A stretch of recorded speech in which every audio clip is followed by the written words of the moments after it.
আজকের দিনটা ছিল খুবই মজার। সকালবেলায় বর বাজার যাওয়ার সময় আমাকে বলল, চলো যাবে মাংস আনতে। তো আমিও রেডি হয়ে গেলাম তাড়াতাড়ি, আর দুজনে মিলে বেরিয়ে পড়লাম। বাজার থেকে আসার পথে এই পাউরুটিগুলো কিনে নিয়ে এসেছি, আর এই যে এদিকে ডিমের একটা মামলেট করেছি। তো আজকে সকালের জলখাবার হচ্ছে সবারই এই যে পাউরুটি, আর এদিকে ডিম ভাজা। এখন সন্ধ্যাবেলা রেডি হলাম হচ্ছে সোনার দোকানে যাব বলে। মায়ের জন্য অপেক্ষা করছি, কারণ মা গেছে অ্যারোবিক্সের ক্লাসে।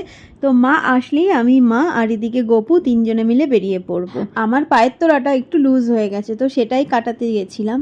আর যাওয়ার পরে যে এক্সট্রা যে রূপোটা ছিল সেটা দিয়ে ভাবলাম গপুর জন্য একটা চেন নিয়ে নিই। গপুর তো চেন নিয়েই ছিলাম, সাথে সেই দোকানের কাকু আবার গপুকে এই যে কানের দুলটা গিফট করলো, সাথে আবার একটা মুকুট গিফট করলো। সাথে আমার পায়ের তোড়ার যেটুকুনি রূপো ছিল সেটুকুনি দিয়ে চেনটা হয়নি, প্লাস ওই টাকাটাও বললো না, এটা গপুর জন্য গিফট। আজকে কিন্তু গপু ভারী মজা পেয়েছে, সাথে সাথে আমরাও কিন্তু খুবই মজা পেলাম। গপুর এই নতুন নতুন